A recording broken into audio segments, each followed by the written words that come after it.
કેમ છો વિદ્યાર્થી મિત્રો, સ્વાગત છે તમારું. આપણે આજે ધોરણ 10ના પ્રકરણ 1, જેનું નામ છે રાસાયણિક પ્રક્રિયાઓ અને સમીકરણ, તેના પ્રશ્નના ઉત્તર જોઈશું. તો આ છે પાના નંબર 6ના પ્રશ્નના ઉત્તરો. પ્રશ્ન છે, મેગ્નેશિયમની પટ્ટીને હવામાં સળગાવતા પહેલાં શા માટે સાફ કરવામાં આવે છે? તો જુઓ, મેગ્નેશિયમની એક ધાતુ છે, તે ખૂબ ક્રિયાશીલ હોવાથી તેને હવામાં ખુલ્લા રાખતા તેની બહારની સપાટી પર MgOનું પડ ચડી જાય છે, જે નિષ્ક્રિય હોય છે. અને અહીંયા રાસાયણિક પ્રક્રિયા થાય છે Mg+O2. શું બને છે? MgO. આ MgOના નિષ્ક્રિય પડને કાચ પેપર વડે સાફ કરવાથી મેગ્નેશિયમની પટ્ટી સરળતાથી ઓક્સિજન સાથે પ્રક્રિયા કરી શકે અને સળગી શકે. એ માટે મેગ્નેશિયમની પટ્ટીને હવામાં સળગાવતા પહેલાં સાફ કરવામાં આવે છે. બરાબર? તો હવે બીજો પ્રશ્ન જોઈશું. બીજો પ્રશ્ન છે, નીચે દર્શાવેલ રાસાયણિક પ્રક્રિયાઓ માટે સમતોલિત સમીકરણ લખો. શું છે? સમતોલિત સમીકરણ. 3 પ્રક્રિયા આપી છે. પ્રક્રિયા 1 છે હાઇડ્રોજન અને ક્લોરીન, હાઇડ્રોજન વત્તા ક્લોરીન. હાઇડ્રોજન અને ક્લોરીનની પ્રક્રિયા થતાં હાઇડ્રોજન ક્લોરાઇડ બને છે. શું બને છે? H2 વત્તા Cl2. અને શું બને છે? HCl. અહીંયા હાઇડ્રોજનના 2 અણુઓ છે, પરમાણુઓ છે, ક્લોરીનના 2 છે, એટલે HClના 2 અણુ બનશે. બરાબર? દળ સંચયના નિયમ પ્રમાણે બંને બાજુએ સંખ્યા સરખી હોવી જોઈએ. માટે આપણે અહીંયા આગળ શું લખવું પડશે? 2 લખવું પડશે. બરાબર? પછી છે બીજું છે બેરિયમ ક્લોરાઇડ અને એલ્યુમિનિયમ સલ્ફેટ. તે માટે શું બને છે? બેરિયમ સલ્ફેટ અને એલ્યુમિનિયમ ક્લોરાઇડ. હવે બેરિયમ ક્લોરાઇડ એટલે BaCl2 અને એલ્યુમિનિયમ સલ્ફેટ એટલે Al2SO4 થ્રાઇસ. અને તેમાંથી બન્યું શું છે? Ba. શું બન્યું છે? BaSO4. શું બન્યું છે? BaSO4. અને શું બન્યું છે બીજું? AlCl3. BaSO4 એટલે બેરિયમ સલ્ફેટ અને AlCl3 એટલે એલ્યુમિનિયમ ક્લોરાઇડ. બરાબર? જે અહીં ભૂલથી બી લખ્યું છે, તેમાં શું આવશે? BaSO4. બરાબર. હવે બંને બાજુ આપણે સંખ્યાને સરખી કરવી હોય તો અહીંયા Clના 2 અણુઓ છે, અહીંયા Clના 3 અણુઓ છે. કેટલા છે? અહીંયા 3 છે, અહીંયા 2 છે. આને 2 વડે ગુણીએ અને આને 3 વડે ગુણીએ તો અહીંયા Ba કેટલા થઈ ગયા? 3. તો અહીંયા Ba 3 કરીશું. અહીંયા SO4 તો 3 છે જ, એટલે અહીંયા SO4 3 થઈ જશે. બરાબર? તો આવી રીતે આપણું જે સમતોલિત સમીકરણ છે તે શું બનશે? 3BaCl2 વત્તા Al2SO4 થ્રાઇસ, જે આપણને પ્રક્રિયા થઈને નિપજ આપે છે 3BaSO4. શું આપે છે? 3BaSO4. બરાબર? ઓકે. અને 2AlCl3. ત્રીજું છે તે છે આપણી પાસે સોડિયમ વત્તા પાણી. અગર જ્યારે સોડિયમને પાણી સાથે પ્રક્રિયા કરાવીએ ત્યારે ધડાકાભેર સોડિયમ હાઇડ્રોક્સાઇડ અને હાઇડ્રોજન વાયુ બનાવે છે. તો સોડિયમને જેવું પાણીમાં નાખીએ, આ છે સોડિયમ અને પાણી, તો શું બને? NaOH, સોડિયમ હાઇડ્રોક્સાઇડ, અને H2 હાઇડ્રોજન વાયુ ઉદ્ભવ થશે. અહીંયા H2 અને 1 એટલે હાઇડ્રોજન 3 થઈ ગયા. બરાબર? અહીંયા આને 2 વડે ગુણી કાઢીએ 2NaOH, તો 2 ને 2 4 હાઇડ્રોજન થયા. એટલે અહીંયા 2 વડે ગુણીએ તો આપણે થાય 2 પાણીના અણુઓ 2 સોડિયમના અણુઓ સાથે સંયોજાઈ 2 અણુ NaOH અને 1 હાઇડ્રોજન વાયુનો અણુ બનાવશે. બરાબર? ઠીક છે. તો હવે આપણે એની પછીની જોઈએ. પ્રશ્ન નંબર 3. નીચે દર્શાવેલ પ્રક્રિયા માટે ભૌતિક અવસ્થાની સંજ્ઞા સહિતના સમતોલિત સમીકરણો લખો. પહેલું છે બેરિયમ ક્લોરાઇડ અને સોડિયમ સલ્ફેટના પાણીમાં બનાવેલા દ્રાવણો વચ્ચેની પ્રક્રિયા થઈ અદ્રાવ્ય બેરિયમ સલ્ફેટ અને સોડિયમ ક્લોરાઇડનું દ્રાવણ મળે છે. તો જેની પ્રક્રિયા આપણે લખીએ. બેરિયમ ક્લોરાઇડ એટલે શું? BaCl2. બેરિયમ ક્લોરાઇડ એટલે BaCl2. સોડિયમ સલ્ફેટ એટલે Na2SO4 પાણીમાં નાખીએ એટલે બંને જગ્યાએ શું લખવું પડશે? એક્વિયસ, એક્યુ પાણીમાં નાખીએ એટલે, અને તમારી નિપજ આપે છે BaSO4 બેરિયમ સલ્ફેટ અને NaCl સોડિયમ ક્લોરાઇડ, બરાબર. બીજી પ્રક્રિયા છે આપણી પાસે સોડિયમ હાઇડ્રોક્સાઇડ, પાણીમાં હાઇડ્રોક્લોરિક એસિડના દ્રાવણ સાથે પ્રક્રિયા કરી સોડિયમ ક્લોરાઇડ દ્રાવણ અને પાણી ઉત્પન્ન કરે છે, બરાબર. પ્રક્રિયા શું છે આપણી પાસે?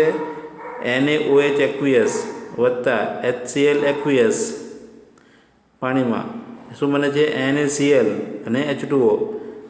NaOH એટલે સોડિયમ હાઇડ્રોક્સાઇડ, HCl એટલે હાઇડ્રોક્લોરિક એસિડ, આ છે ક્ષાર અને આ છે બેઝ.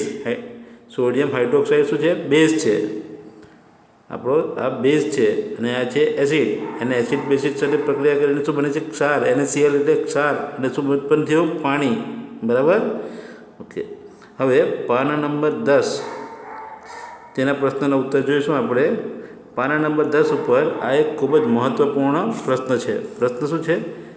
આપણને કીધું છે પદાર્થ એક્સનું દ્રાવણ ધોળવું એટલે આપણે દિવાલ ઉપર સફેદ કલરનો જે ચૂનાનું પાણી લગાડીએ ને, ચૂનો કરીએ ને, તેની વાત છે. ધોળવું વ્હાઇટ વોશિંગ માટે વપરાય છે.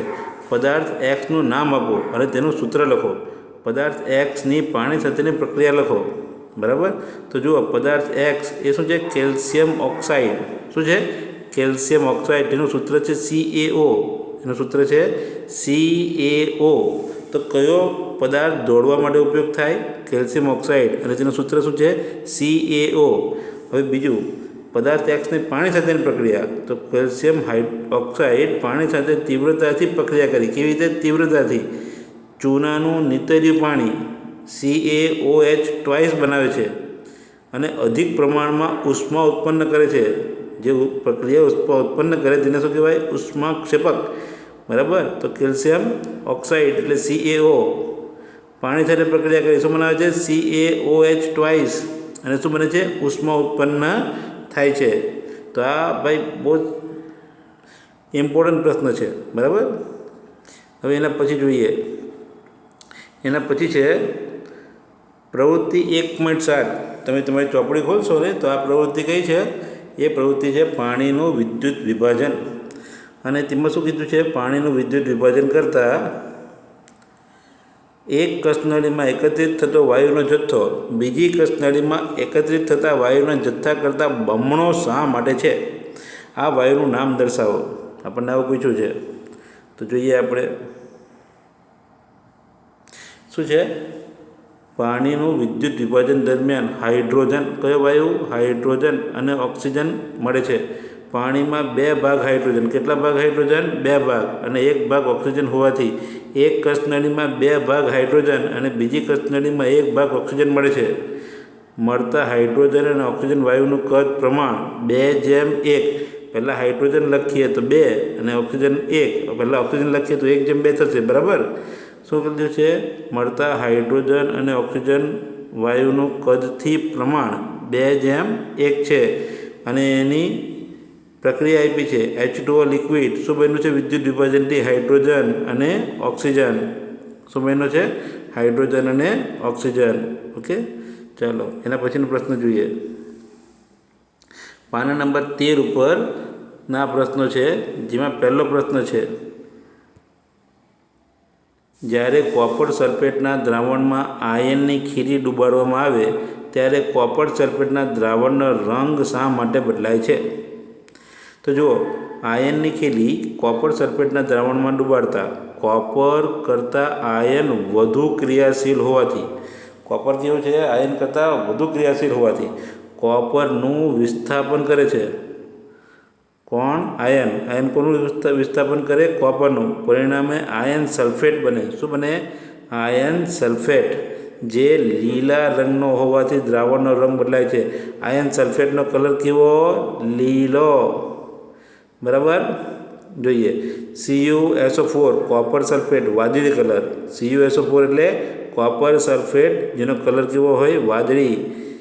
તેને Fe સાથે પ્રક્રિયા કરીએ આયન સાથે શું બને FeSO4 એનું નામ છે આયન સલ્ફેટ અને તેનો કલર છે લીલો ગ્રીન કલર લીલો કલર અને શું બન્યું છે બીજું કોપર મુક્ત થશે બરાબર કે એના પછીનો પ્રશ્ન છે પ્રવૃત્તિ 1.10માં દર્શાવ્યા સિવાયની કોઈક દ્વિવિસ્થાપન પ્રક્રિયાનું ઉદાહરણ આપો દ્વિવિસ્થાપન પ્રક્રિયા એટલે કે જેની અંદર સોડિયમ કાર્બોનેટની કેલ્શિયમ ક્લોરાઇડ સાથેની પ્રક્રિયાથી કેલ્શિયમ કાર્બોનેટના અવક્ષેપ અને સોડિયમ ક્લોરાઇડ મળે આ પ્રક્રિયામાં કાર્બોનેટ અને ક્લોરાઇડ આયનનું આદાન પ્રદાન થવાથી બે નવા સંયોજન બને છે શું છે સોડિયમ કાર્બોનેટની કેલ્શિયમ ક્લોરાઇડ આ છે સોડિયમ કાર્બોનેટ Na2CO3 એક્વિયસ શું છે Na2CO3 એક્વિયસ તેનું કોની સાથે પ્રક્રિયા થઈ કેલ્શિયમ ક્લોરાઇડ CaCl2 સોની સાથે CaCl2 અને શું બન્યું છે કેલ્શિયમ કાર્બોનેટ CaCO3 શું બન્યું છે CaCO3 અને શું છૂટું પડ્યું સોડિયમ ક્લોરાઇડ NaCl બરાબર પાછું એક વખત પ્રક્રિયા બોલી જેમ Na2CO3 aqueous plus CaCl2 aqueous જે પ્રક્રિયા છે એને આપે છે CaCO3 aqueous plus 2NaCl aqueous બરાબર આ પ્રક્રિયા દ્વિવિસ્થાપન પ્રક્રિયા છે કેમ કે જો સોડિયમ તેની સાથે કોણ હતું કાર્બોનેટ તે કોની સાથે જતું રહ્યું કેલ્શિયમ સાથે અને કેલ્શિયમ સાથે કોણ હતું ક્લોરિન તે કોની સાથે જતું રહ્યું સોડિયમ સાથે બરાબર તો આ કેવું થયું દ્વિવિસ્થાપન પ્રક્રિયા ઠીક છે એના પછીનો પ્રશ્ન છે પ્રશ્ન નંબર 3 નીચે દર્શાવેલી પ્રક્રિયા ઓક્સિડેશન પામતા અને રિડક્શન પામતા પદાર્થો ઓળખો ઓક્સિડેશન પામવું અને રિડક્શન પામવું બરાબર આપણને બે આપી છે પહેલી પ્રક્રિયા કઈ આપી છે પહેલી કીધી છે 4Na સોલિડ પ્લસ O2 અને બન્યું છે 2Na2O sodium oxide Na2O sodium oxide બીજું છે copper oxide CuO plus H2 શું બન્યું છે કોપર વત્તા પાણી બરાબર તો જવાબ જોઈએ 4Na solid plus O2 gas શું બને છે 2Na2O સોલિડ આપેલ પ્રક્રિયામાં સોડિયમ કયા ધાતુ સોડિયમ નું Na2O માં ઓક્સિડેશન થાય છે સોડિયમનું શું થયું ઓક્સિડેશન એટલે શું ઓક્સિજનનું ઉમેરાવું જ્યારે O2નું રિડક્શન થયું છે શાનું રિડક્શન થયું છે O2નું શું થયું છે રિડક્શન થયું છે આમ ઓક્સિડેશન પામતો પદાર્થ કોણ છે Na2O અને રિડક્શન પામતો પદાર્થ કયો છે O2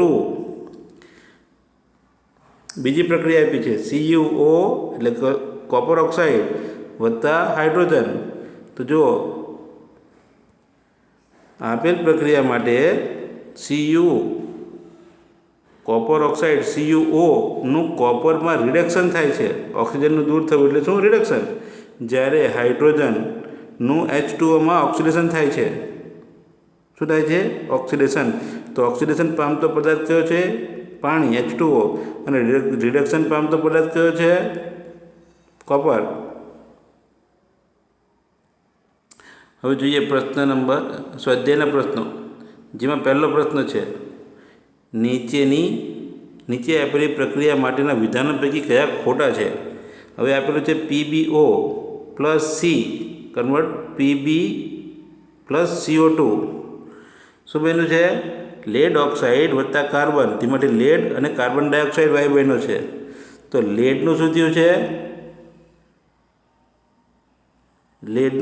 છે લેડ ઓક્સાઇડનું રિડક્શન થયું છે કારણ કે ઓક્સિજન નીકળી ગયો અને કાર્બનનું શું થયું છે કાર્બનમાં ઓક્સિજન જતો રહ્યો એટલે કાર્બનનું ઓક્સિડેશન થયું છે તો આમાંથી ખોટા કયા છે આપણે શું પૂછ્યું છે ખોટા તો ખોટા કયા છે પહેલાં બે A અને B ખોટા છે બરાબર આપણો ઉત્તર થશે લેડ રિડક્શન પામે છે એ ખોટી વાત છે લેડનું શું થઈ ગયું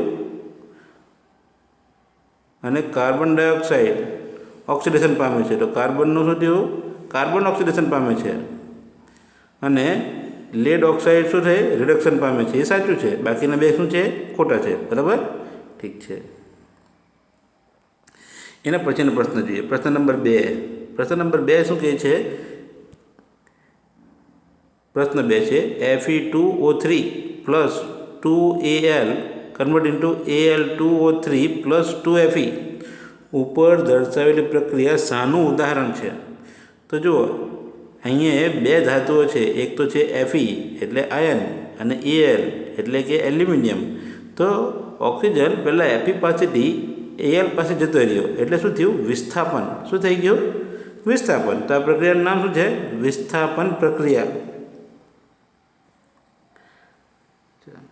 હવે છે પ્રશ્ન નંબર 3. જો વિદ્યાર્થી મિત્રો તમને આ વિડીયો ગમે તો જરૂરથી લાઈક કરજો, અને તમને અગર આ PDF જોઈતી હોય તો લાઈક કરજો અને કહેજો કે ભાઈ PDF જોઈએ છે, તો PDF તમને મોકલવામાં આવશે. આયનના ભૂકામાં મંદ હાઇડ્રોક્લોરિક એસિડ ઉમેરતા શું થાય છે? સાચો ઉત્તર લખો. તો જો આયનના ભૂકામાં જીવો મંદ હાઇડ્રોક્લોરિક એસિડ ઉમેરીએ એટલે તેમાંથી હાઇડ્રોજન વાયુ ઉત્પન્ન થશે. કયો વાયુ? હાઇડ્રોજન વાયુ. અને આયન ક્લોરાઇડ બનશે. શું બનશે? Ion chloride. તો કયો સાચું છે આપણો જવાબ? એ. પછીનો પ્રશ્ન છે સમતોલિત રાસાયણિક સમીકરણ એટલે શું? સમતોલિત રાસાયણિક સમીકરણ એટલે શું? રાસાયણિક સમીકરણને શા માટે સમતોલિત કરવું જોઈએ? તો જોઈએ, જે રાસાયણિક સમીકરણમાં પ્રક્રિયકો અને નિપજો બંને તરફ રહેલા પરમાણુની સંખ્યા સમાન હોય તેવા રાસાયણિક પ્રક્રિયાને સમતોલિત રાસાયણિક પ્રક્રિયા કહેવામાં આવે છે.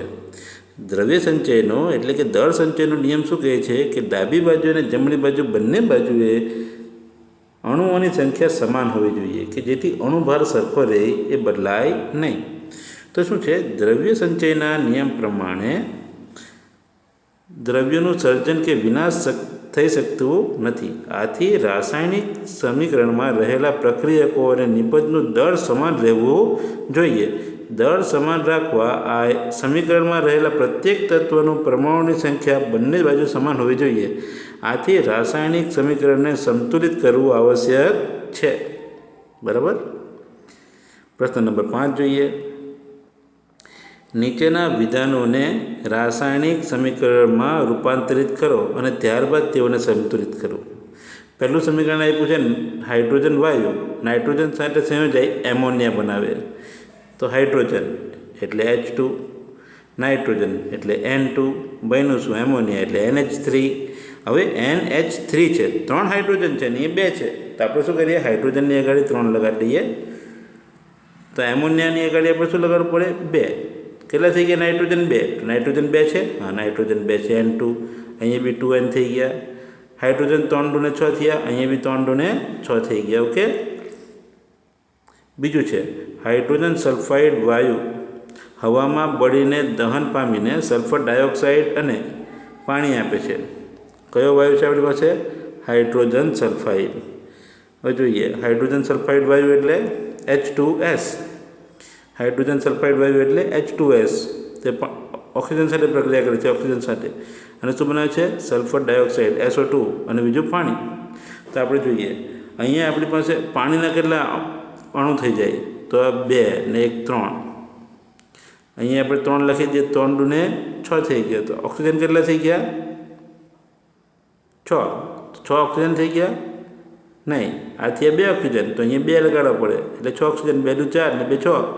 અહીંયા 4 ઓક્સિજન અને અહીંયા 2 ઓક્સિજન એટલે થઈ ગયા 6 ઓક્સિજન. હાઇડ્રોજન કેટલા થઈ ગયા? હાઇડ્રોજન થઈ ગયા તે પહેલાં આપણે સલ્ફર જોઈ લઈએ. સલ્ફર કેટલા થઈ ગયા? 2. તો અહીંયા 2 લખીએ તો હાઇડ્રોજન થઈ જાય 2 × 4. તો અહીંયા બી થઈ ગયા 2 × 4. આ 4 હાઇડ્રોજન અહીંયા અને 4 હાઇડ્રોજન અહીંયા, હાઇડ્રોજન પણ થઈ ગયા. ઓકે. તો રાસાયણિક સમીકરણ બનશે આપણું 2H2S પ્લસ 3O2 આપે છે આપણને પ્રક્રિયા થઈને 2SO4 વત્તા 2H2O. ત્રીજી પ્રક્રિયા આપણને આપી છે પોટેશિયમ ધાતુ પાણી સાથે પ્રક્રિયા કરી પોટેશિયમ હાઇડ્રોક્સાઇડ અને હાઇડ્રોજન વાયુ આપે છે. શું છે? પોટેશિયમ ધાતુ નહીં, એ તો ચોથી છે, સોરી ત્રીજી છે બેરિયમ ક્લોરાઇડ એ એલ્યુમિનિયમ સલ્ફેટ સાથે સંયોજાઈને એલ્યુમિનિયમ ક્લોરાઇડ આપે છે, તેમજ બેરિયમ સલ્ફેટના અવક્ષેપ આવે છે. અવક્ષેપ એટલે ખબર, પાણીમાં જે નીચે બેસી જાય જેને શું કહીએ? અવક્ષેપ. અચ્છા, શું છે બેરિયમ ક્લોરાઇડ? BaCl2. શું છે barium chloride? Aluminium sulphate Al2SO4 thrice. Al2SO4 thrice. તેણે શું બને છે? AlCl3. આ પર્સન્ટેજ નથી, શું છે? 3 છે, 3. AlCl3 plus BaSO4. શું છે? BaSO4. તો જુઓ, આને સંતુલિત કરીશું આપણે.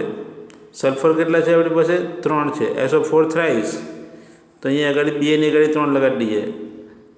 BA કેટલા છે? 3, તો અહીંયા આપણે 3 મૂકી દઈએ. હવે આપણે ગણીએ, 3 2 ને 6 શું થઈ ગયા આપણી પાસે? ક્લોરીન. એલ્યુમિનિયમ કેટલા? 2, અહીંયા 2 લગાડી દઈએ ને અહીંયા 3 તો છે જ ને, 3 2 6. તો આપણી પ્રક્રિયા કઈ થઈ? 3BaCl2 aqueous plus Al2SO4 thrice aqueous convert 2AlCl3 aqueous plus BaSO4. શું બનશે? પ્લસ BaSO4, 3BaSO4 બનશે. બરાબર. ચોથી પ્રક્રિયા છે આપણી પાસે પોટેશિયમ ધાતુ પાણી સાથે પ્રક્રિયા કરી પોટેશિયમ હાઇડ્રોક્સાઇડ અને હાઇડ્રોજન વાયુ આપે છે. પોટેશિયમ એટલે K, પાણી એટલે H2O. શું બને છે? KOH અને બીજું હાઇડ્રોજન. તો K પ્લસ વોટર પાણી આપે છે KOH અને હાઇડ્રોજન. આપણી પાસે હાઇડ્રોજન કેટલા થઈ ગયા? 2. આ બાજુ કેટલા છે? 2. ઓક્સિજન કેટલા છે? 1. આ બાજુ કેટલા છે? 1. આપણને જોઈએ છે હાઇડ્રોજન કેટલા? 2 ને 1 3. 3 હાઇડ્રોજન છે. બરાબર. એને સંતુલિત કરવા માટે આપણે શું કરવું પડશે? પાણીના 2 અણુ કરવા પડશે. એટલે થઈ જાય આપણી પાસે 4 અણુઓ. અને આની આગળ આપણે 2 લગાડીશું તો આપણને મળશે 2K એટલે 2 અણુ પોટેશિયમના વત્તા 2H2O એટલે 2 અણુ પાણીના 2KOH પ્લસ H2 ગેસ. બરાબર. ઓકે. હવે જે પ્રશ્ન છે પ્રશ્ન નંબર 6, એમાં 4 પ્રશ્ન છે, તેમાંથી એકાદ તો દર વર્ષે પૂછાય જ કરે. તો તમને બી પૂછાશે કોઈને કોઈ રીતે. શું છે? નીચેના રાસાયણિક સમીકરણને સંતુલિત કરો. રાસાયણિક સમીકરણ છે આપણી પાસે HNO3, શું છે? HNO3 plus CaOH twice plus CaNO3. શું આપ્યું છે? Ca. શું આપે છે? CaNO3 ટ્વાઇસ અને પાણી.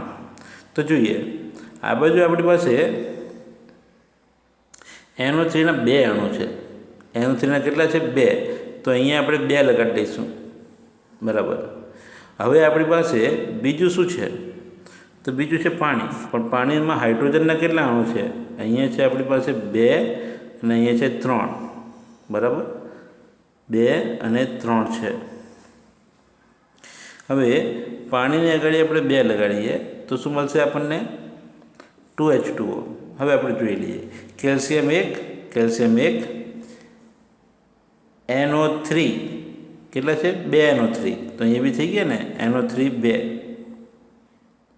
બીજું શું થયું?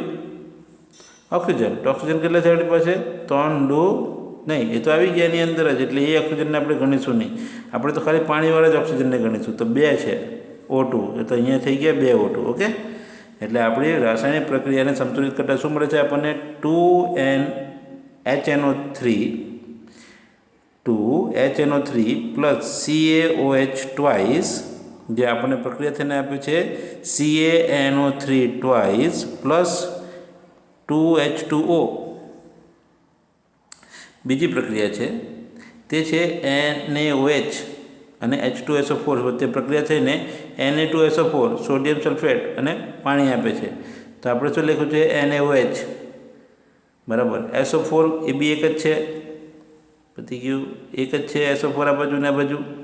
સોડિયમ કેટલા છે? એક જ છે, પણ અહીંયા 2 છે, તો અહીંયા 2 લખવું પડશે આપણે. Na2SO4 છે ને, અચ્છા, એટલે અહીંયા આપણે 2 લખવું પડશે. તો હવે હાઇડ્રોજન કેટલા થઈ ગયા? અહીંયા 2 લખીએ તો 2 હાઇડ્રોજન થયા, 2 ઓક્સિજન થયા. 2 ઓક્સિજન થયા એટલે આપણે એની આગળ 2 લગાડવું પડશે. આ SO4 તો આની અંદર ગણાઈ ગયા એટલે આપણે SO4ની ગણતરીમાં કરતા નથી. તો આપણું સમીકરણ થશે 2NaOH પ્લસ H2SO4 શું આપે છે? Na2SO4 પ્લસ 2H2O બરાબર. હવે છે ત્રીજી પ્રક્રિયા NaCl plus AgNO3 silver nitrate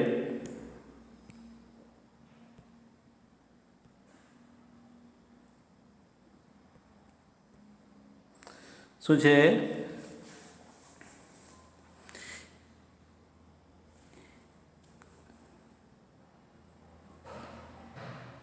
એ છે NaCl પ્લસ AgNO3 શું બન્યું છે? AgCl plus NaNO3. અહીંયા જો સોડિયમ 1, સોડિયમ કેટલા છે આપણી પાસે? 1. તો અહીંયા બી આપણી પાસે સોડિયમ કેટલા આવ્યા? 1. Ag કેટલા? 1. તો Ag કેટલા? 1. ક્લોરિન કેટલા? 1. તો અહીંયા Cl ક્લોરિન કેટલા? 1. NO3 કેટલા? 1. તો અહીંયા કેટલા છે? NO3 1. બરાબર થઈ ગયા. તો એ સંતુલિત જ છે, એને સંતુલિત કરવાની જરૂર નથી. એના પછી છે BaCl2 પ્લસ H2SO4. SO4 કેટલા? 1. Ba કેટલા? 1. Cl કેટલા? 2. અહીંયા Cl 2 છે તો અહીંયા HCl ની આગળ 2 લખવું પડશે. તો 2 HCl થયા. હાઇડ્રોજન કેટલા? અહીંયા 2 ને અહીંયા 2. પતી ગયું. તો આપણે ખાલી શું HCl ની આગળ 2 લખીશું. BaCl2 પ્લસ H2SO4 શું આપે છે? BaSO4 વત્તા 2 અણુ HCl આપે છે. ઓકે. પ્રશ્ન નંબર 7 જોઈએ. પ્રશ્ન નંબર 7 છે નીચે આપેલ રાસાયણિક પ્રક્રિયા માટે સંતુલિત રાસાયણિક સમીકરણ લખો. કેલ્શિયમ હાઇડ્રોક્સાઇડ અને કાર્બન ડાયોક્સાઇડ એ મળીને બને છે કેલ્શિયમ કાર્બોનેટ અને પાણી. CaOH ટ્વાઇસ પ્લસ CO2 એટલે કાર્બન ડાયોક્સાઇડ. શું છે? Carbon dioxide. CO2 એટલે કાર્બન ડાયોક્સાઇડ એટલે CO2. શું બન્યું છે? કેલ્શિયમ કાર્બોનેટ CaCO3 અને બીજું શું બન્યું છે? પાણી. બરાબર. કેલ્શિયમ હાઇડ્રોક્સાઇડ એટલે CaOH ટ્વાઇસ. અચ્છા, બીજું છે ઝિંક સિલ્વર નાઇટ્રેટ. ઝિંક અને સિલ્વર નાઇટ્રેટ મળીને શું મળે છે? ઝિંક નાઇટ્રેટ અને સિલ્વર. ઝિંક સોલિડ છે ઝિંક. તેની અંદર AgNO3 શું ઉમેર્યું છે? AgNO3 શું બન્યું છે? ZnNO3 ટ્વાઇસ બન્યું છે. ZnNO3 ટ્વાઇસ અને બીજું છે Ag. હવે જુઓ આ બાજુ NO3 કેટલા અણુ છે? 2. આ બાજુ તો એક જ છે. તો આપણે શું કરીશું? અહીંયા આગળ 2 લગાડીશું. તો આપણને શું મળેલું? Zn પ્લસ 2AgNO3 શું આપે છે? ZnNO3 ટ્વાઇસ અને 2Ag. ઓકે. એના પછી ત્રીજી પ્રક્રિયા શું આપી છે? એલ્યુમિનિયમ પ્લસ કોપર ઓક્સાઇડ શું બને છે? એલ્યુમિનિયમ ક્લોરાઇડ વત્તા કોપર. એલ્યુમિનિયમ એટલે Al, કોપર ક્લોરાઇડ એટલે CuCl2 શું બન્યું છે? CalCl3 એલ્યુમિનિયમ ક્લોરાઇડ અને કોપર છૂટું પડ્યું છે. બરાબર. વિસ્થાપન પ્રક્રિયા છે આ બન્યું છે એની અંદર. તો આપણે જોઈએ કે ક્લોરિન કેટલા છે આપણી પાસે? 2. આ બાજુ કેટલા છે? 3. તો આને 2 થી અને આને 3 થી ગુણી કાઢીએ. હવે આપણી પાસે કોપર કેટલા છે? 3. તો અહીંયા આપણે કોપરને 3 લખી દઈએ. કોપરની આગળ 3 લખી દઈએ. હવે આપણી પાસે શું રહ્યું છે? એલ્યુમિનિયમ કેટલા લખવા પડશે આપણે? આને 6 કર્યા 2 કર્યા ને એટલે 2 એલ્યુમિનિયમ. તો આપણું સમીકરણ શું થયું? 2Al પ્લસ 3CuCl2 શું નિપજ આપે છે? 2AlCl3 plus 3Cu. બરાબર. હવે ચોથી પ્રક્રિયા છે બેરિયમ ક્લોરાઇડ પોટેશિયમ સલ્ફેટ સાથે પ્રક્રિયા કરી નિપજ તરીકે બેરિયમ સલ્ફેટ અને પોટેશિયમ ક્લોરાઇડ આપે.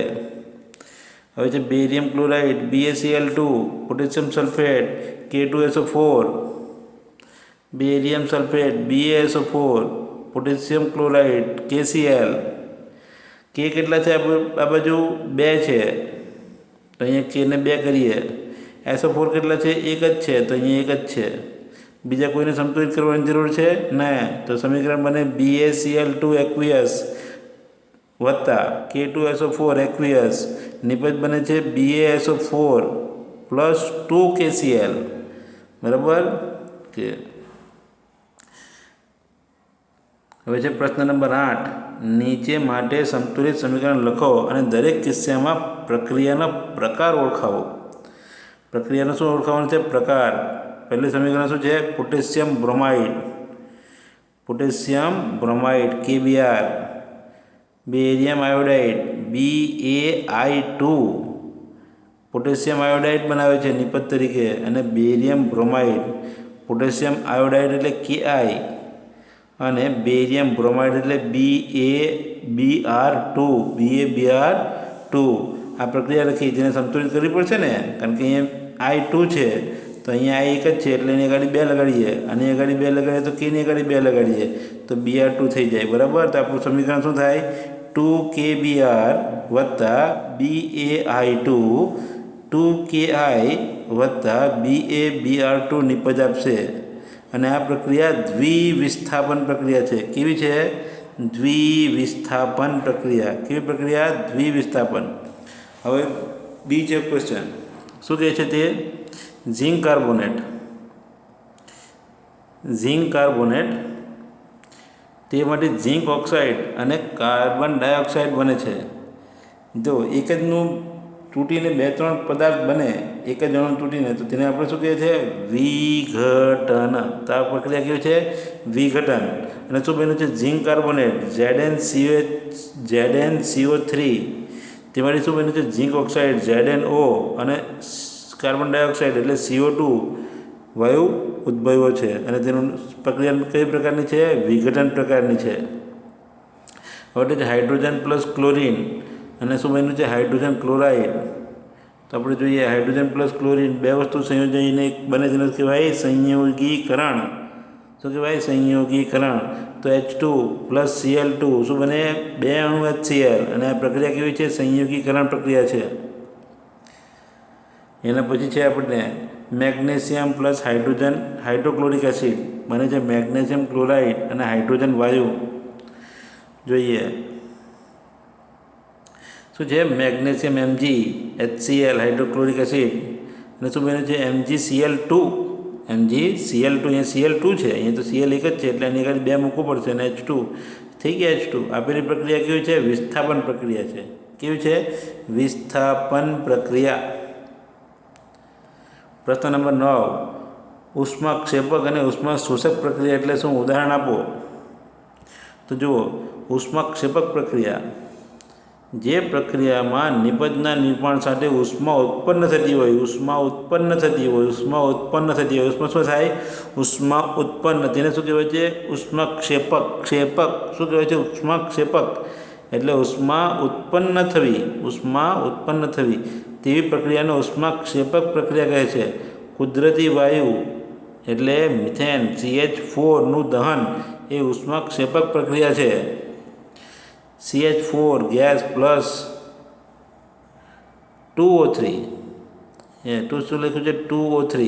અને શું બન્યું છે? CaCO2 plus H2O. શું બનશે? H2O. અને આ શું છે? ઉષ્મા ઉત્પન્ન થઈ છે. એના પછી છે ઉષ્માશોષક પ્રક્રિયા. ઉષ્માશોષક એટલે શું? જે રાસાયણિક પ્રક્રિયામાં નિપજના નિર્માણ સાથે ઉષ્માનું શોષણ થાય તેવી રાસાયણિક પ્રક્રિયાને ઉષ્માશોષક પ્રક્રિયા કહે છે. સીધી વાત કરીએ તો ગેસ પર મૂકીને ગરમ કરવું પડે, ચૂલા પર મૂકીને ગરમ કરવું પડે, બહારથી ગરમી આપવી પડે, તેને શું કહેવાય છે? ઉષ્માશોષક પ્રક્રિયા. અચ્છા, તો તેની અંદર આપણને ઉદાહરણ આપ્યું છે પુસ્તકમાં. સિલ્વર ક્લોરાઇડનું સૂર્યપ્રકાશની હાજરીમાં વિઘટન થવું એ ઉષ્માક્ષેપક પ્રક્રિયા છે. એટલે કે AgCl સૂર્યપ્રકાશની હાજરીમાં Ag પ્લસ Cl2 બને. અહીંયા Cl2 છે ને, એટલે આપણે Agને બી 2 કરી દઈએ અને એને બી 2 કરી દઈએ. આ ક્યાં થાય છે? સૂર્યપ્રકાશની હાજરીમાં. તેને શું કહેવાય છે? વિઘટન. અને એ કેવી પ્રક્રિયા છે? ઉષ્માશોષક. હવે છે શ્વાસનને ઉષ્માક્ષેપક પ્રક્રિયા સાથે ગણવામાં આવે છે. તો જોઈએ, જીવવા માટે ઉર્જાની જરૂર પડે છે. આપણે જે ખોરાક ખાઈએ છીએ તેમાંથી આ ઉર્જા મળે છે. પાચન દરમિયાન ખોરાક વધુ સરળ પદાર્થોમાં વિભાજિત થાય છે. ભાત, બટાકા, બ્રેડ જે બધું ખાઈએ આપણે તેમાં શું હોય છે? આપણે કાર્બનિક પદાર્થ ખાઈએ છીએ. મુખ્યત્વે કાર્બન, હાઇડ્રોજન અને ઓક્સિજન જેવા સંયોજનથી બનેલા હોય છે. આ કાર્બનિક પદાર્થનું વિભાજન થઈ ગ્લુકોઝ ઉદ્ભવે છે. શું બને છે? ગ્લુકોઝ. આ ગ્લુકોઝ આપણા શરીરના કોષોમાં રહેલા ઓક્સિજન સાથે સંયોજાઈને ઉર્જા પૂરી પાડે છે. આ પ્રક્રિયાને શ્વાસન કહે છે. આમ શ્વાસન દરમિયાન ઉર્જા મુક્ત થતી હોવાથી શ્વાસન એ ઉષ્માક્ષેપક પ્રક્રિયા છે. સૂત્ર છે ગ્લુકોઝનું C6H12O6. તમને સીધું પૂછાઈ શકે કે ગ્લુકોઝનું સૂત્ર લખો, રાસાયણિક સૂત્ર શું છે? C6H12O6. તેની અંદર 6 અણુ ઓક્સિજનના ઉમેરાય શ્વસનની અંદર, અને 6 અણુ કાર્બન ડાયોક્સાઇડ, અને 6 અણુ પાણી, અને ઉર્જા મળે. ઉર્જા એના form of ATP, adenosine triphosphate. શેના? એડિનોસાઇન ટ્રાઇફોસ્ફેટના રૂપમાં મળે. જે આપણે પ્રકરણ નંબર છે ને પ્રકરણ નંબર 6 જોઈશું. બરાબર. હવે છે પ્રશ્ન નંબર 11. પ્રશ્ન નંબર આપણે જોઈશું 11. પ્રશ્ન નંબર 11 છે વિઘટન પ્રક્રિયાઓને સંયોગીકરણ પ્રક્રિયાનો વિરુદ્ધ પ્રક્રિયા કહેવામાં આવે છે. આ પ્રક્રિયા માટેના સમીકરણો દર્શાવો. વિઘટન એટલે તૂટવું. તો વિઘટન પ્રક્રિયામાં એકલા અણુને ઉર્જા આપતા 2 કે તેથી પરમાણુમાં વિયોજન એટલે કે વિઘટન પામે છે. જ્યારે સંયોગીકરણ પ્રક્રિયા વિઘટન કરતાં વિરુદ્ધ જોવા મળે છે. સંયોગીકરણ પ્રક્રિયામાં 2 કે તેથી વધુ પરમાણુઓ ભેગા થઈને એક પરમાણુ બને છે ને ઉર્જા મુક્ત થાય છે. એવી પ્રક્રિયા હોય છે. બરાબર. અહીંયા વિઘટન પ્રક્રિયા આપી છે તો જોઈએ. 2AgCl સૂર્યપ્રકાશની હાજરીમાં વિઘટન થઈને શું મળે છે? 2Ag + Cl2. સંયોગીકરણ પ્રક્રિયા કાર્બન અને ઓક્સિજન ભેગા થઈને શું મળે છે? Carbon dioxide. શું મળે છે? Carbon dioxide. ઉર્જા મુક્ત થાય છે. એને આપણે કોલસાને સળગાવીએ તો આપણને ગરમી લાગે ને, એટલે ઉર્જા મુક્ત થાય છે. બરાબર. હવે છે પ્રશ્ન નંબર 12. એવી વિઘટન પ્રક્રિયાઓના એક સમીકરણ દર્શાવો કે જેમાં ઉષ્મા ઉર્જા, પ્રકાશ ઉર્જા અથવા વિદ્યુત ઉર્જા સ્વરૂપે પૂરી પાડવામાં આવતી હોય. એટલે વિઘટનના ઉદાહરણ આપવાના છે કે જેમાં આપણે ઉર્જાનો ઉપયોગ કરીએ. પહેલી કઈ ઉર્જા? ઉષ્મા ઉર્જા. તો છે CaCO3. ઉષ્મા ઉર્જામાં શું છે? CaCO3 calcium carbonate. તેને ગરમી આપીએ શું મને? CaO અને CO2 ગેસ અલગ થઈ જાય, બહાર નીકળી જાય. તેનું ઉદાહરણ છે ઉષ્મા દ્વારા વિઘટનનું. પછી બીજું છે પ્રકાશ દ્વારા વિઘટન. AgClને એટલે Ag એટલે સિલ્વર ક્લોરાઇડને પાણી સૂર્યપ્રકાશમાં ખુલ્લો રહેવા મૂકી દઈએ તો ક્લોરીન વાયુ ઉડી જાય. એને શું મળે છે આપણને? Ag. અને આ કેવું છે? પ્રકાશ દ્વારા વિઘટનની પ્રક્રિયા છે. વિદ્યુત દ્વારા વિઘટન એટલે પાણીનું વિદ્યુત વિભાજન. એમાં શું થાય છે? પાણીને અગર વિદ્યુત વિભાજન કરવામાં આવે તો હાઇડ્રોજન અને ઓક્સિજન મુક્ત થાય છે. 2H2O વિદ્યુત વિભાજન કરતાં શું મળે? 2H2 + O2. બરાબર. પ્રશ્ન નંબર 13. વિસ્થાપન પ્રક્રિયા અને દ્વિવિસ્થાપન પ્રક્રિયા વચ્ચે શું તફાવત છે? આ પ્રક્રિયા માટેના સમીકરણ લખો. તો જુઓ, આપણી પાસે વિસ્થાપન પ્રક્રિયા વધુ ક્રિયાશીલ તત્વ એ ઓછા ક્રિયાશીલ તત્વ તેના દ્રાવણમાંથી મુક્ત કરે છે. એટલે કે વિસ્થાપન પ્રક્રિયામાં વધુ ક્રિયાશીલ તત્વ ઓછા ક્રિયાશીલ તત્વને તેના દ્રાવણમાંથી મુક્ત કરે છે. જેમ કે ઝીંક અને Ag. જેમ કે ઝીંક અને Ag. એ પૈકી ઝીંક વધુ ક્રિયાશીલ છે. તો ઝીંક અને Agમાં કોણ ક્રિયાશીલ વધુ? ઝીંક. તે ઓછા ક્રિયાશીલ Agને AgNO3ના દ્રાવણમાંથી મુક્ત કરે છે. એટલે કે ઝીંક વત્તા AgNO3 શું મળે છે? ઝીંક ZnNO3 twice plus Ag 2Ag. બરાબર. જ્યારે દ્વિવિસ્થાપન પ્રક્રિયામાં 2 પ્રક્રિયાઓ વચ્ચે આયનો શું બદલાય છે? આયનો. શું બદલાય છે? ધન આયન ઋણ એટલે આયનો. આયનો બદલાય છે. તેની અદલા બદલી થતી અથવા આપલે થતી હોય છે એટલે Na2SO4 ઉદાહરણ આપ્યું છે Na2SO4 પ્લસ BaCl2. તો Na SO4 ક્યાં જાય? Ba સાથે, અને Cl ક્યાં જાય? Na સાથે. તો એ પ્રક્રિયાને શું કહેવાય? દ્વિવિસ્થાપન. અને શું બન્યું છે? BaSO4 plus 2NaCl. હવે છે KBr એક્વિયસ પ્લસ BaI. તો શું બને છે? Ki plus BaBr2. આમાં બી શું થયું છે? વિસ્થાપન. દ્વિવિસ્થાપન. કેવું વિસ્થાપન? દ્વિવિસ્થાપન. એના પછી પ્રશ્ન નંબર 14 છે. સિલ્વરના શુદ્ધિકરણમાં કોપર ધાતુ સાથે સિલ્વર નાઇટ્રેટના દ્રાવણમાંથી ચાંદીની પ્રાપ્તિ વિસ્થાપન પ્રક્રિયા મારફતે થાય છે તેમાં સમાવિષ્ટ પ્રક્રિયા લખો. એટલે આપણે શું લખ્યું છે? Cu copper plus AgNO3. શું બને છે? CuNO3 twice plus 2Ag. અને આવી રીતે આપણને કોપર અને સિલ્વર નાઇટ્રેટ AgNO3 એટલે સિલ્વર નાઇટ્રેટના પ્રક્રિયા કરીને આપણને શું મળે છે? સિલ્વર, શુદ્ધ ચાંદી. પ્રશ્ન નંબર 15. અવક્ષેપણ પ્રક્રિયાનો શું અર્થ થાય છે? ઉદાહરણ આપી સમજાવો. જે રાસાયણિક પ્રક્રિયામાં અદ્રાવ્ય અવક્ષેપ ઉત્પન્ન થાય છે તેને અવક્ષેપણ પ્રક્રિયા અથવા પ્રેસિપિટેશન કહે છે. ઉદાહરણ AgNO3 પ્લસ NaCl. તો શું બને? AgCl plus NaNO3. AgClના સફેદ કલરના અવક્ષેપ આવે અને જે પાણીની અંદર બેસી જાય. જનરલી આપણે કરીએ અગર એક્વા એટલે પાણી ચોખ્ખું કરવાનું કોઈ ફિલ્ટર હોય તો તેને ચેક કરવા જે આવશે, જે એના અંદર કેટલો દ્રાવ્ય ક્ષાર છે તે ચેક કરવા માટે આનો ઉપયોગ કરશે. અને ત્યાં શું મળે છે? AgCl. અને શું મળે છે આપણને? સફેદ અવક્ષેપ. બીજું છે BaCl2 aqueous plus K2SO4 aqueous. શું બને છે? BaSO4 plus KCl. બરાબર. રાસાયણિક પ્રક્રિયાના સમીકરણને સંતુલિત કરવા માટે આપણે KClની સામે 2 લગાડવું પડશે. બરાબર. અને તેના પર સફેદ અવક્ષેપ મળશે. હવે છે પ્રશ્ન નંબર 16. ઇમ્પોર્ટન્ટ પ્રશ્ન છે, પૂછવા લાયક. શું છે? ઓક્સિજનનું ઉમેરાવું અથવા દૂર થવું તેના આધારે નીચેના પદોને દરેકને 2 ઉદાહરણ સહિત સમજાવો. એક છે ઓક્સિડેશન અને બીજું છે રિડક્શન. ઓક્સિડેશન, આ પ્રક્રિયામાં પદાર્થ ઓક્સિજન મેળવે છે. શું મળે છે?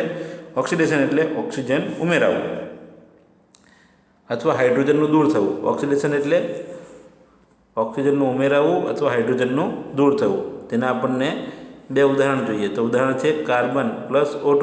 શું બન્યું છે? CO2. બીજું Cu પ્લસ O2. શું બન્યું છે? CuO. તો ઓક્સિડેશનની અંદર આપણે શું કર્યું છે? 2 વખત કોઈપણની અંદર ઓક્સિજનને ઉમેરી કરી નાખીએ તો આપણને શું મળે છે? તેનો ઓક્સાઇડ. અને જે ઓક્સાઇડ મળે છે તે શું હોય છે? ઓક્સિડેશન પ્રક્રિયા. ઉપરની પ્રક્રિયામાં કાર્બન અને કોપર એટલે કાર્બન એટલે C અને કોપર એટલે Cuનું ઓક્સિડેશન થાય છે. બરાબર. અચ્છા, જોઈએ આગળ છે રિડક્શન. રિડક્શન એટલે શું? જે પરમાણુ ઓક્સિજન ગુમાવે અથવા હાઇડ્રોજન મેળવે તેને શું કહેવાય છે? રિડક્શન. ઓક્સિજન ગુમાવે છે, પદાર્થ ઓક્સિજન ગુમાવે છે અથવા હાઇડ્રોજન મેળવે છે. તો આપણે શું લખીએ? CuO વત્તા હાઇડ્રોજન. શું બન્યું? Cu વત્તા પાણી. કાર્બન ડાયોક્સાઇડ વત્તા હાઇડ્રોજન. શું બન્યું છે? H2O પાણી. આની સાથે કાર્બન ઓક્સાઇડ સાથે તો શું થયું છે? CO carbon monoxide. ઉપરની પ્રક્રિયામાં CuO અને COનું રિડક્શન થયું છે. એના પછીનો પ્રશ્ન છે. એક ચળકતા કથ્થઈ રંગના તત્વ Xને હવામાં ગરમ કરતાં તે કાળા રંગનું તત્વ બને છે. તત્વ X તેમજ બનતા નવા રંગીન સંયોજનનું નામ આપો. બરાબર. તો આપણને શું છે? ચળકતા કથ્થઈ કલર. ચળકતો કથ્થઈ કલર કોનો હોય? કોપરનો. તેનું ઓક્સિડેશન થાય તો કેવા કલરનું થઈ જાય? CuO કાળા કલરનો. તો અહીં આપણને જે X છે તે X તત્વ કયું છે? કોપર. તે હવામાં ગરમ કરતાં કાળા કલરનો કોપર ઓક્સાઇડ CuO બનાવે. Cu plus O2. શું બન્યું? CuO. Cu કયા કલરનું? કથ્થઈ કલરનું ચમકદાર.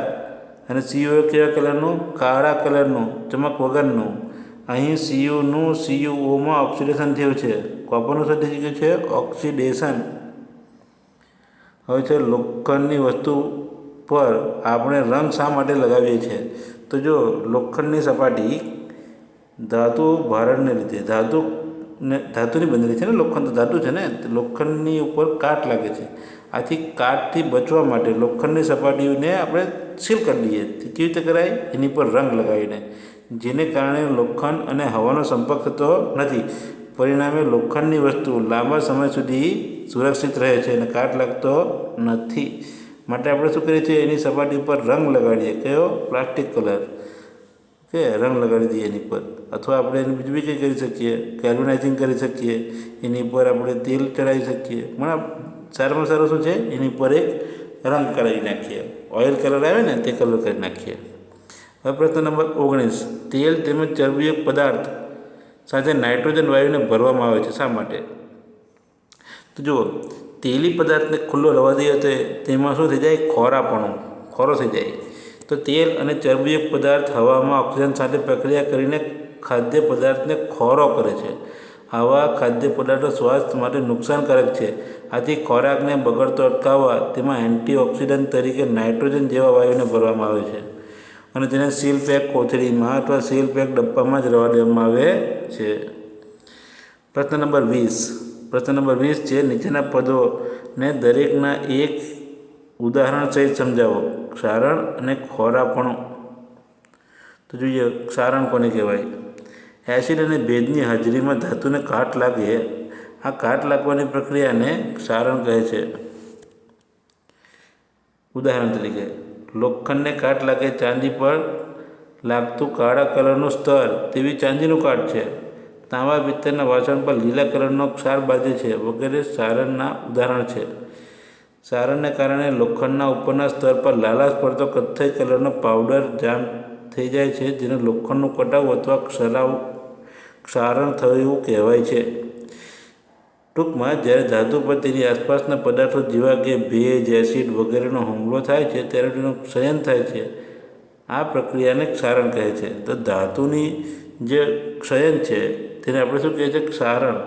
ક્ષારણને લીધે લોખંડમાંથી બનેલી વસ્તુઓ જેમ કે કારના ભાગ, પુલ, લોખંડના રેલિંગ, જહાજ વગેરેને નુકસાન થાય છે. આથી કાટયુક્ત લોખંડને બદલે વધુ ખર્ચો થાય છે.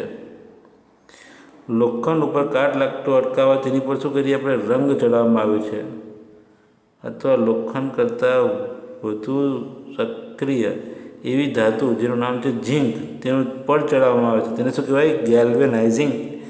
એના પછી શું કરીએ આપણે? ધાતુનું પડ ધરાવતા લોખંડને ગેલ્વેનાઇઝિંગ આયન કહે છે. આ ગેલ્વેનાઇઝિંગમાં આપણે કયો ધાતુ વાપરીએ છીએ? ઝીંક. અને આને લગાવવાથી શું થાય છે? ઉપરનું આવરણ સુરક્ષિત થઈ જાય, એટલે અંદર કાટ લાગતો નથી. હવે એક નાની એમાંથી શોર્ટ નોટ છે, નામ છે ખોરાપણું. તેલ અથવા ચરબીજન્ય ખોરાકને ખુલ્લી હવામાં રાખતા ઓક્સિડેશન થવાથી તેનો સ્વાદ અને ગંધ બદલાય છે. આ પ્રક્રિયાને ખોરાપણું કહે છે. સામાન્ય રીતે તેલ, ચરબીયુક્ત પદાર્થો ખોરાપણું અટકાવવા માટે તેમાં ઓક્સિડેશન પ્રક્રિયાનો પ્રતિકાર કરે તેવા પદાર્થો ઉમેરવામાં આવે છે, જેને એન્ટીઓક્સિડન્ટ પદાર્થ કહે છે. તદુપરાંત ખોરાકને હવાચુસ્ત બંધ પાત્રમાં રાખવાથી તેનું ઓક્સિડેશન ધીમું કરી શકીએ અને ખોરાકને બગડતો અટકાવી શકીએ. બટાકાની ચિપ્સ બનાવવા માટે ઓક્સિડેશન થતું અટકાવવા માટે તેને નાઇટ્રોજન બેગમાં ભરવામાં આવે છે. તેનામાં નાઇટ્રોજન જેવા નિષ્ક્રિય વાયુની બેગમાં ભરવામાં આવે છે. તો વિદ્યાર્થી મિત્રો, આ વિડીયો કેવો છે તો જરૂર જણાવજો. જરૂરથી તમારે અમારી ચેનલને સબસ્ક્રાઈબ કરજો. Okay, thank you.